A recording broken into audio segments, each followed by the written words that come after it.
हर हर महादेव दोस्तों, आप सभी लोग जानते हैं कि 1 जुलाई 2025 मंगलवार को पड़ रही है आषाढ़ मास की गुप्त नवरात्रि षष्ठी तिथि। और दोस्तों, यह वह षष्ठी तिथि है जो आषाढ़ मास में पड़ने वाली सबसे बड़ी मंगलवार गुप्त नवरात्रि षष्ठी तिथि है और इसका बहुत ही बड़ा और विशेष महत्व होता है। पूज्य गुरु प्रदीप मिश्रा जी ने कहा है कि अगर कभी भी मौका लग जाए और आषाढ़ मास मंगलवार के दिन गुप्त नवरात्रि षष्ठी तिथि पर जाएं, तो आप लोगों को एक पीपल के पत्ते पर राम लिखकर बहुत छोटा सा उपाय जरूर करना चाहिए, क्योंकि ऐसा दिन पूरे साल में सिर्फ एक ही बार आता है। और दोस्तों, आप सभी लोग जानते हैं कि मंगलवार षष्ठी तिथि का अगर सबसे बड़ा कोई उपाय है तो वह एक पीपल के पत्ते पर राम वाला उपाय है। तो दोस्तों, इस मंगलवार गुप्त नवरात्रि षष्ठी के दिन आप लोगों को एक पीपल के पत्ते पर राम लिखकर बहुत छोटा सा उपाय जरूर करना है। बहुत सारे लोग होंगे जिन लोगों ने इस उपाय को ना किया हो, मतलब पूरा साल निकल गया, उन्होंने किसी भी दिन इस एक पीपल के पत्ते पर राम वाला उपाय को ना किया हो। पर दोस्तों, आपके पास एक आखिरी मौका बचा हुआ है, जो कि 1 जुलाई 2025 गुप्त नवरात्रि मंगलवार षष्ठी तिथि के दिन करना है। भले ही आपने पूरे महीने भर इस उपाय को ना किया हो, पर अगर आपने इस आषाढ़ महीने की मंगलवार षष्ठी के दिन इस वाले उपाय को कर लिया, तो आपको इस उपाय को करने का वह फल मिलेगा जिसकी आपने कभी कल्पना भी नहीं करी होगी। इसीलिए दोस्तों, आप लोग इस वाले उपाय को एक बार जरूर कर लेना है, ताकि आप लोगों के हाथ से यह मौका न जा सके और आपको इस उपाय को करने का फल मिल सके। दोस्तों, यह उपाय पंडित जी ने अपनी अभी की ही शिव महापुराण की कथा, जो उनका अपना नगर सीहोर में चल रही है, उसी में बताइए है, जिस उपाय को आज हम आपको बहुत अच्छे से समझाने वाले हैं। इस वीडियो को देखने के बाद इस उपाय को समझने के लिए आपको कोई और वीडियो को देखने की जरूरत नहीं पड़ेगी। दोस्तों, इस आषाढ़ महीने की मंगलवार गुप्त नवरात्रि षष्ठी तिथि के दिन यह इतना खास होता है, इतना महत्वपूर्ण होता है। देखा गया है कभी कभी बड़े बड़े पूजा पाठ अनुष्ठान से जो मनोकामना पूर्ण नहीं होते, वह आषाढ़ महीने की मंगलवार षष्ठी तिथि के दिन एक छोटे से उपाय करने से ही आपकी मनोकामना पूर्ण हो जाती है। और बहुत सारे लोगों ने इस उपाय को किया भी है और उनको इस उपाय को करने का फल भी जरूर मिला है। अगर आप लोग भी इस उपाय को करना चाहते हैं तो आप इस उपाय को पहले अच्छे से समझ लेना, सुन लेना, उसके बाद करना। आपको इस उपाय का फल जरूर मिलेगा। और इस उपाय को कर लेने से आपके घर में चाहे किसी भी प्रकार की दुख और समस्या क्यों ना चल रही हो, आपको उसका कारण भी नहीं पता है कि भाई यह समस्या किस कारण से चल रही है, उसका कुछ भी कारण हो सकता है, जैसे पितृदोष हो सकता है या किसी भी तरह का मंगल दोष भी हो सकता है, तो भाई आप लोगों को यह वाला उपाय जरूर कर लेना है। यह एक ऐसा उपाय है जिस उपाय को अगर किसी विशेष दिन पर किया जाए तो भाई उस विशेष दिन का जो है वह तो हमें मिलता ही मिलता है। पर हमने उसे इस मंगलवार गुप्त नवरात्रि षष्ठी तिथि के दिन पर इस उपाय को किया है तो हमें उससे भी बड़ा फल मिलता है, और फल बहुत जल्दी मिलता है, क्योंकि आप इस उपाय को बहुत ही बड़े और विशेष दिन पर कर रहे हो। तो चलिए अब उपाय के बारे में बात करते हैं। लेकिन सबसे पहले आप लोगों को यह जानना आवश्यक है कि आखिर यह उपाय किस समय करना है, किसको करना है और कैसे करना है। लेकिन उससे पहले अगर आप लोग हमारे चैनल पर पहली बार आए हैं या फिर मेरी आवाज आज पहली बार सुन रहे हैं, तो हमारे वीडियो को लाइक और चैनल को सब्सक्राइब जरूर कर लेना और कमेंट बॉक्स में हर हर महादेव, ओम नमः शिवाय के साथ अपना नाम और राशि जरूर टाइप कर देना। एक पीपल के पत्ते पर राम वाला उपाय को करने का तो हम आपसे बस यही कहेंगे कि उपाय को आप सुबह के समय करेंगे तो ज्यादा बेहतर होगा। बाकी अगर प्रदोष काल शाम के समय भी करेंगे तो भी अच्छा होगा, उसमें कोई भी दिक्कत वाली बात नहीं है। अगर आप पूरी श्रद्धा के साथ इस उपाय को करते हैं तो ऐसा समझ लीजिए जितने भी आपके शत्रु हैं, जो भी आपके विरोधी हैं, दुश्मन हैं, जो आपको हर तरफ से परेशान कर रहे हैं, अब उन शत्रुओं की अकड़ निकलेगी। शत्रु का किया कराया भी तुरंत हट जाएगा जब आप आषाढ़ मास की गुप्त नवरात्रि मंगलवार षष्ठी तिथि के दिन इस छोटे से उपाय को करेंगे। तो देखिए दोस्तों, आज की वीडियो विशेषकर उन लोगों के लिए ही है जो अपने जीवन में शत्रुओं से और दुश्मन से बहुत ज्यादा परेशान हो चुके हैं। देखिए, जगत जननी मां जगदम्बा का हम मंगलवार में पूजन करते हैं और उनसे जुड़े हुए उपाय करते हैं। इसके साथ ही आपको बता दें कि मंगलवार के दिन संकट मोचन हनुमान जी का पूजन करने से और उनसे जुड़े हुए कुछ उपाय करने से जीवन के बड़े से बड़े कष्ट भी क्षण भर में दूर हो जाते हैं।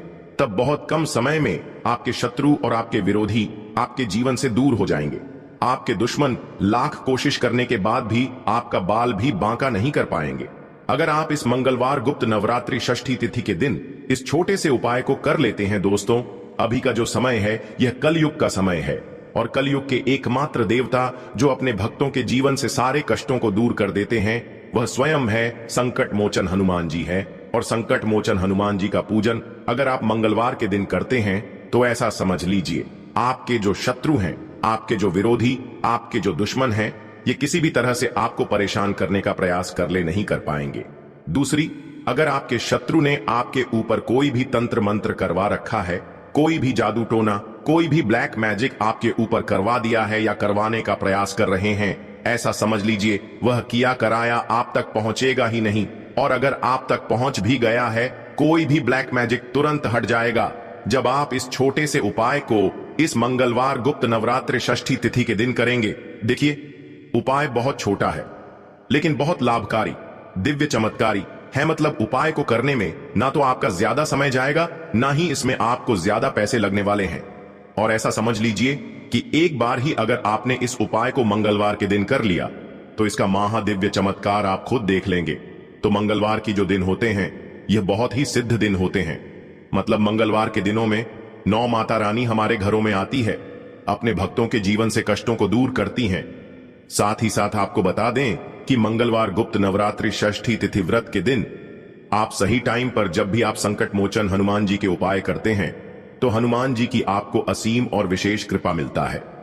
हनुमान जी आपसे बहुत जल्दी प्रसन्न होते हैं और आपके सारे संकटों को वह दूर कर देते हैं। तो आप सभी जानते हैं कि पीपल के पत्ते में और पीपल के पेड़ में सभी देवी देवताओं का वास होता है, जिसमें श्री हरि विष्णु साक्षात मां लक्ष्मी वास करती है। पीपल के पेड़ में हमारे पितरों का भी वास होता है। पीपल का जो पेड़ होता है इसका पूजन करने से शनिदेव की कृपा, उनका आशीर्वाद जरूर मिलता है। और पीपल का पत्ता जो है इसका उपाय मंगलवार के दिन करने से आपके जीवन के बड़े से बड़े संकट और कष्ट दूर हो जाते हैं, जिसमें कि शत्रु और आपके दुश्मन जो है यह पूरी तरह परास्त हो जाएंगे, चारों खाने चित्त हो जाएंगे और कभी भी आपका कुछ नहीं बिगाड़ पाएंगे। अगर यह उपाय आप करते हैं तो देखिए यह उपाय स्त्रियां भी कर सकती हैं, पुरुष भी कर सकते हैं। तो मंगलवार के दिन आपको पीपल का पत्ता तोड़ना नहीं है, उसे एक दिन पहले ही तोड़कर आप पीपल का पत्ता रख लीजिए, या गिरा हुआ जो पत्ता होता है पीपल का वह आप ले लें।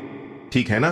बस इस बात का आपको विशेष ध्यान रखना है। तो आपको लेना है पीपल का मात्र एक पत्ता और शुद्ध जल से उसे साफ कर लेंगे। पहले जैसा कि धूल मिट्टी अगर पीपल के पत्ते पर हो तो वह हट जाए। फिर गंगा जल का थोड़ा सा छिड़काव यानी थोड़ी सी छिट्टी आपको इस पीपल के पत्ते पर मारनी है और इस पीपल के पत्ते को फिर अच्छे से आपको साफ कर लेना है, बिल्कुल सूखा लेना है। अब आपको लेना है थोड़ा सा सिंदूर, जो केसरिया वाला सिंदूर आता है जो हम संकट मोचन हनुमान जी को चढ़ाते हैं, वह केसरिया सिंदूर आपको लेना है। थोड़ा सा जल डालकर इसे गिला कर लेंगे और इसी सिंदूर से इस पीपल के पत्ते पर आपको भगवान राम का नाम लिखना है। लिखने के लिए आप माचिस की तीली ले सकते हैं, उससे लिख सकते हैं। किसी भी तरह से आपको भगवान राम का नाम इस पीपल के पत्ते पर लिखना है। लिख लिया, उसके बाद एक आपको चमेली के तेल का या सरसों के तेल का दीपक तैयार करना है और एक कोई भी आपको लेनी है मिठाई। यहां पर आप बूंदी का प्रसाद ले सकते हैं, बेसन का लड्डू ले सकते हैं और अगर आप इमरती ले लेते हैं तो यह और भी उत्तम है। देखिए इमरती का जो भोग होता है यह संकट मोचन हनुमान जी को बहुत ज्यादा प्रिय है। अब ये सारी चीज लेकर आपको जाना है संकट मोचन हनुमान जी के मंदिर में। तो देखिए सबसे पहले आपको संकट मोचन हनुमान जी के सामने ये दीप प्रज्वलित करना है जो आप लेकर के गए हैं। सबसे पहले दीपक आप जला देंगे और दीप जलाने के बाद आपको जो पीपल का पत्ता आप लेकर के गए थे वह पत्ता आपको संकट मोचन हनुमान जी को अर्पित करना है, वहां चढ़ाना है। और जो भी भोग में आप लेकर के गए हैं, चाहे अपने बेसन के लड्डू लिए, बूंदी का प्रसाद लिया या फिर इमरती, जो भी कुछ अपने लिया है उसका भोग लगाना है। और संकट मोचन हनुमान जी से आपको प्रार्थना करनी है कि हे जगत का कल्याण करने वाले संकट मोचन हनुमान जी, संकटों को हरने वाले, मेरे जीवन से शत्रु और दुश्मनों को भी दूर कर दीजिए। शत्रु का किया कराया तंत्र मंत्र सब कुछ है, हट जाए ऐसी कृपा मुझ पर कीजिए। इस तरह से आपको प्रार्थना करनी है और कम से कम 21 बार जय श्री राम जय सीताराम, जय श्री राम जय सीताराम, जय श्री राम जय सीताराम, इस तरह से आपको जयकारा लगाना है। क्योंकि भगवान राम का नाम संकट मोचन हनुमान जी को सबसे ज्यादा प्रिय है। तो जयकारा लगा देंगे। और देखिए अगर एक बार हनुमान चालीसा पढ़ पाए तो आप एक बार हनुमान चालीसा जरूर पढ़ें। जयकारा तो आपको जरूर से लगाना है और इस छोटे से उपाय को इस आषाढ़ महीने की गुप्त नवरात्रि षष्ठी तिथि मंगलवार के दिन कर लीजिए। शत्रुओं और दुश्मन, आपका जो विरोधी हैं, यह पूरी तरह चारों खाने चित्त हो जाएंगे और आपका बाल भी वहां का नहीं कर पाएंगे। तो देखिए, इस उपाय को आप 2-3 मंगलवार तक करेंगे। अगर आप ज्यादा बार नहीं कर पा रहे हैं तो एक बार आपको इस उपाय को जरूर से करना चाहिए। इस उपाय को करने से जो आपके सामने से शत्रु है वह भी परास्त हो जाएंगे। जो पीठ पीछे वार करते हैं, पीठ पीछे तंत्र मंत्र करवाते हैं, वह शत्रु भी चारों खाने चित्त हो जाएंगे। बस इस छोटा सा उपाय को आप जरूर करें। तो देखिए, अब बात कर लेते हैं दूसरे उपाय की, जिसे मंगलवार गुप्त नवरात्रि षष्ठी तिथि के दिन करने से आपकी हर मनोकामना पूरी हो जाती है। यह उपाय आप अपने घर पर भी कर सकते हैं। कहीं जाने की आवश्यकता नहीं है। कोई भी ऐसी विश जो बहुत लंबे समय से अधूरी है, पूरी नहीं हो रही है, या धन को लेकर आप बहुत परेशान हैं, या घर में संकट कष्ट बहुत आते हैं, बीमारियां बहुत आती हैं, तो एक लाल पुष्प जैसे कि गुलाब का फूल भी लाल होता है, आप जरूर से अपने घर के मंदिर में मां दुर्गा को अर्पित करें और एक देसी घी का दीपक लाल बाती जलाकर मां का पूजन करें। गुप्त नवरात्रि मंगलवार षष्ठी तिथि के दिन अगर आप लाल रंग से जुड़ा हुआ यह उपाय करते हैं, आपकी सारी मनोरथ, सारी मनोकामनाएं मां जगदम्बा पूरा कर देंगी, क्योंकि लाल रंग माता जगदम्बा को बहुत प्रिय है। लाल पुष्प और लाल रंग की बाती का दीपक आपकी बड़ी से बड़ी मनोकामना को भी पूरा कर देगी। अब हम समझते हैं अगले उपाय की। इस मंगलवार गुप्त नवरात्रि षष्ठी तिथि के दिन हल्दी वाला जल आपको अपने घर में किस जगह पर डालना है। मंगलवार गुप्त नवरात्रि षष्ठी तिथि के दिन जब आप अपने घर में यह उपाय को करते हैं तो सीधे सीधे मां लक्ष्मी आपसे प्रसन्न होकर आपके घर में आती हैं और श्री हरि विष्णु के साथ आती है। स्थिर लक्ष्मी का आपके घर में वास होता है। कहने का मतलब है कि फिर कभी भी मां लक्ष्मी आपके घर को छोड़कर नहीं जाती है। जो लोग कहते हैं कि हमारे घर में धन तो आता है लेकिन चला जाता है, फिजूल खर्ची बहुत है, धन तो घर में आता है लेकिन तिजोरी कभी धन से भरी नहीं रहती है, खाली हो जाती है, तो 90% लोग ऐसे होते हैं जिनके जीवन में यह समस्या होती है कि हमारे घर में स्थिर लक्ष्मी का वास नहीं है। देखिए, हम सभी चाहते हैं कि मां लक्ष्मी और श्री हरि विष्णु हमेशा हमारे घर में रहे, उनका आशीर्वाद बना रहे, हमारे जीवन के जितने भी दुख हैं उनका सामना हम बहुत आसानी से कर सके। देखिए, जब व्यक्ति के पास पैसा नहीं होता है ना, तो वह बहुत सारे कष्ट दुख उसके जीवन में जब आते हैं उनका सामना भी नहीं कर पाता है, और जब उसकी आर्थिक पक्ष मजबूत होता है तो बहुत सारी समस्याएं उसे अपने जीवन में जो आती हैं वह छोटी लगती है। लेकिन अगर पैसा भी पास नहीं है तो छोटी छोटी प्रॉब्लम्स और छोटी छोटी चीज जो हमारे जीवन में आती है वह भी बहुत बड़ी लगने लगती है। तो आपको करना क्या है? आपको यहां पर लेना है गंगा जल। तो देखिए, सबसे पहले तो आपको अपने पूरे घर में गंगा जल का छिंटा लगाना है। ठीक है ना? गंगा जल आपके घर से जितनी भी नेगेटिव एनर्जी होती है उसे बाहर कर देता है। ठीक है ना? गंगा जल का छिड़काव जब आप करते हैं, उसके बाद कोई पूजा पाठ करते हैं, कोई उपाय करते हैं, वह पूरी तरह से सफल होता है, क्योंकि आपके घर में पॉजिटिव एनर्जी, सकारात्मक ऊर्जा आ जाती है। ठीक है ना? तो इतना करने के बाद आपको क्या करना है? एक लोटे के अंदर या एक कटोरी, किसी भी चीज के अंदर आपको अपने घर का शुद्ध जल लेना है। ले लिया और पिसी हुई हल्दी उसके अंदर मिलनी है। जब हल्दी आप जल में हल्दी मिलाएंगे, उस समय आपको श्री हरि विष्णु का ध्यान करना है। श्री हरि विष्णु से प्रार्थना करनी है कि मेरे घर में धन बढ़े और कभी भी मेरे घर की जो सुख समृद्धि है उसमें कमी ना आए। ठीक है ना? जब आप जल मिला लेंगे उसके बाद आपको तुलसी का एक पत्ता लेना है। तुलसी का पत्ता पहले ही तोड़ ले।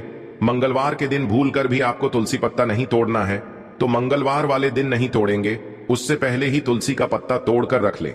अगर आपके घर में तुलसी का पौधा इस टाइम सूख गया है, नहीं है, तो जहां पर भी आपको तुलसी का कोई पत्ता मिल जाए, एक पत्ता आप ले आए, अपने पूरे घर में उस हल्दी वाले जल का छिंटा लगाना है। सबसे पहले घर के मंदिर में लगाएंगे। ठीक है ना? फिर जितने भी रूम है, कमरे हैं, वहां पर लगाएंगे, घर के मुख्य द्वार पर लगाएंगे। इस तरह से जब आप उपाय करते हैं तो आपके घर घर में कभी भी धन की कमी नहीं होती है। धान में वृद्धि होती चली जाती है और धन आपका हमेशा बढ़ता है। देखिए, अगर तुलसी का पत्ता आपको नहीं मिलता है, तब आप किसी भी छोटी सी पूजा वगैरह की जो चम्मच होती है उससे भी छिंटा लगा सकते हैं। तो देखिए, जब भी आप अपने घर में मंगलवार गुप्त नवरात्रि षष्ठी तिथि के दिन हल्दी के पानी का छिंटा लगते हैं, तो इससे श्री हरि विष्णु मां लक्ष्मी के साथ आपके घर में आते हैं और स्थिर रूप से आते हैं। मतलब कभी भी आपके घर को वह छोड़कर नहीं जाते हैं।